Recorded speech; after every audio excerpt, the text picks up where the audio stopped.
Yeah, Jubilee TV official, check the mic, 1, 2. Sa digital landscape, ang boses nyo ang dala ko. Headphones on, mga matay nakatutok, puso'y handa na. Jobelito TV official, reactor ng kalingap. Tayo'y maghatid ng liwanag sa bawat sulok ng Pinas. Isang tinig para sa bayan, advokasy ang wagas. Jobelito TV official, reactor ng kalingap. Ang inyong reactor ng kalingap. Yeah, reactor ng kalingap.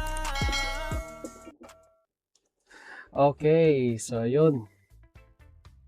Ingat sa mga kabagis, this is Jubilito TV Official at eto na naman po muli ang isang edisyon po ng ating reaction video mga kalingap at kabagis. Pero bago po lahat, syempre po, shoutout po muna natin Kuya Val Santos Matubang, Ate Edna Vlogs at Kalingap Rab. Syempre po sa ating mga kalingap netizens, mega love shoutout po sa inyong lahat.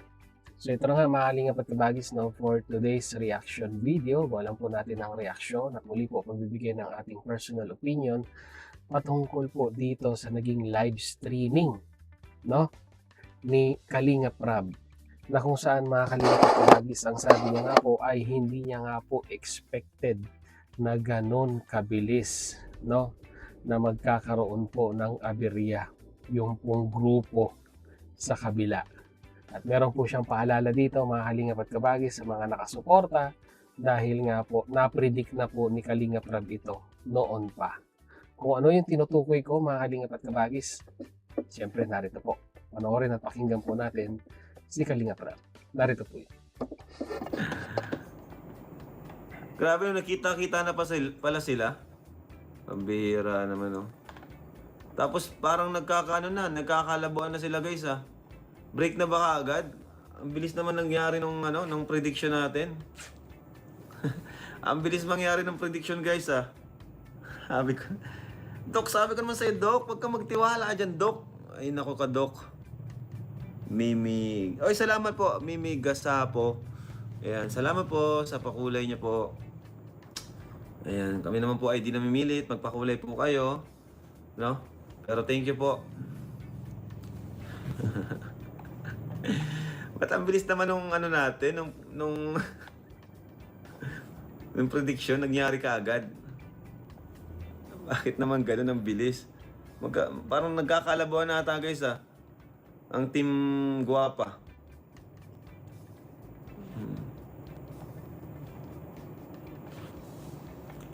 Asa na nga ba gayon? So yun, no, mga kalingap at kabagis, no, sabi nga ni Kalingap Rab ay mukhang nagkakalabuan na ang Team Guwapa at parang ang bilis-bilis naman daw po ng pangyayari, no? At sabi niya nga po, meron siyang paalala kay Dr. Lab na huwag magtitiwala, mga kalingap at kabagis, no? Siguro kung meron mang talagang may naging sablay ang grupo po, no, nila Dr. Lab ay yung tinanggap itong si Kapisot na ika ngay makipag-collab dyan po kay Dalaga. Ito po yung malaking pagkakamaling nagawa nila, mga kalingap at kabagis. Although sinasabi po ni Dr. Lab allegedly na hindi niya naman daw po pinanghahawakan kung ano man yung desisyon nila sa kanilang buhay. Pero nandyan kayo di ba? Nandyan kayo para bigyan siya ng advice, no? Lalong-lalo na yung mga pumapasok ay masasabi po nating merong history sa community po ng Kalingap. Not necessary umalis ka ng Kalingap ay makikipag-collab ka na sa mga antay ay magiging maganda ang outcome nito. Katulad nga po ng nangyayari ngayon, aminin man po nila o hindi, ay talagang hating-hati na po yung grupo nila. May sumusuporta kay Dalaga, may sumusuporta kay Kapisot, may sumusuporta kay Dr. Lab, at kay Pulang Uod. Biruin mo yon, imbis na nasa iisang grupo sila, united as one, mga kalingap at kabagis, ang nangyayari ngayon ay hati-hati na po. No? Lalong-lalo na syempre mga kalingap at kabagis, doon po sa mga nag-i-sponsor, no? Nag-i-sponsor po sa Team Guwapa. na ang tanging layunin lang naman po, no, ang pagtulong nila ay nakapokus doon kay Dalaga. Ngayon, syempre po, naimpluwensyahan na, no? Naimpluwensyahan na nung isa, yung mga ibang viewers, at nakikisimpatya na po sa kanya, ay talagang, di ba, may masasabi at may masasabi na rin sila dito kila Dr. Lab. Kumbaga, parang hinintay lang po nila yung pagkakataong iyon para kumalas at humawalay kay Dr. Lab at samahan ngayon yung ini-endorse pa ni Dalaga na namasyal sa kanilang bahay. 'Di ba? At kay Dalaga naman, mga kalingap at kabagis, ang masasabi ko lang dito, dapat pinag-isipang mabuti bago papuntahin dyan. Huwag nagpabuyo sa ikangay sinasabi ng mga viewers at supporters mo na sige, mag-collab kayo. Tignan nyo yung kwan ngayon. Tignan nyo ngayon yung naging outcome ng pagpunta.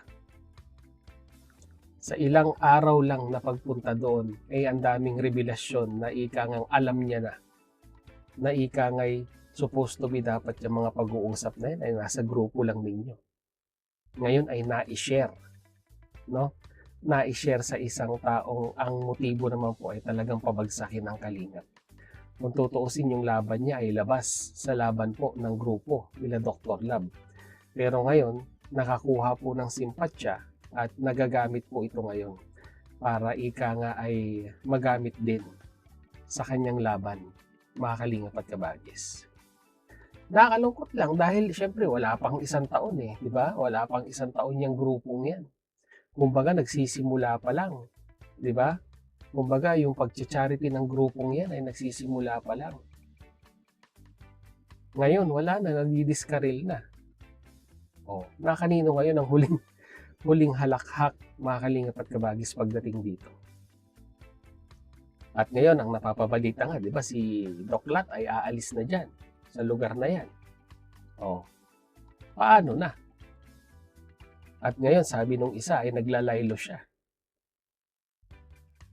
At iniiwasan na ikangay mabahiran ng, kumbaga, mga Kalingap at kabagis, yung laban niya sa Kalingap, ayaw niya ngayong isama yung pagsuporta niya dito kay Dalaga. Pero kahit magbalik na rin natin yung sitwasyon, ay ganun at ganun yung mangyayari.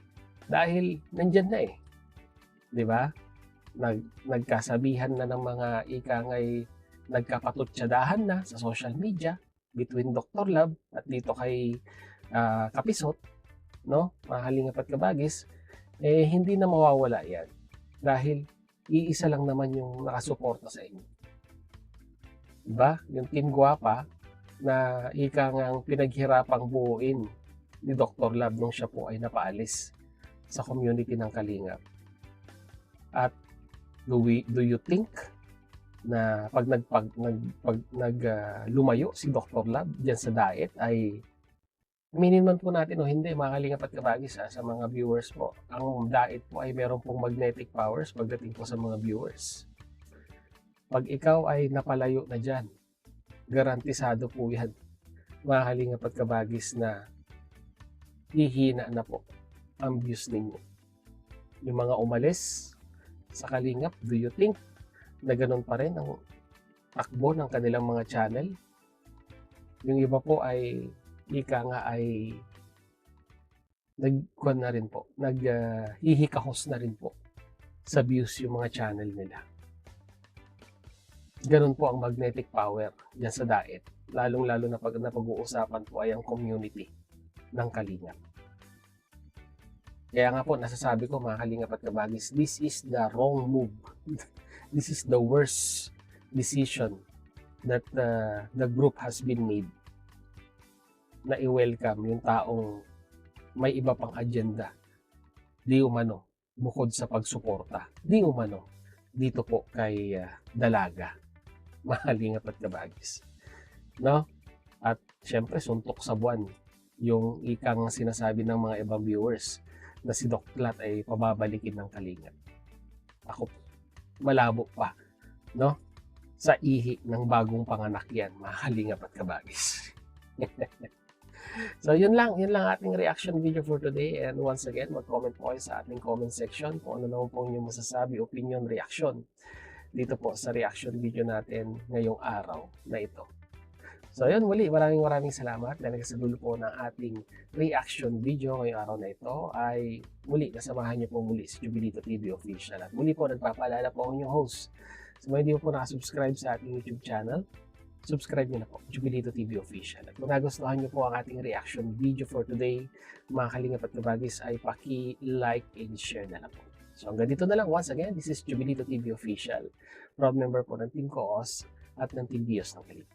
So always say, mga kalingap at kabagis, peace and first. God bless po. Bye-bye!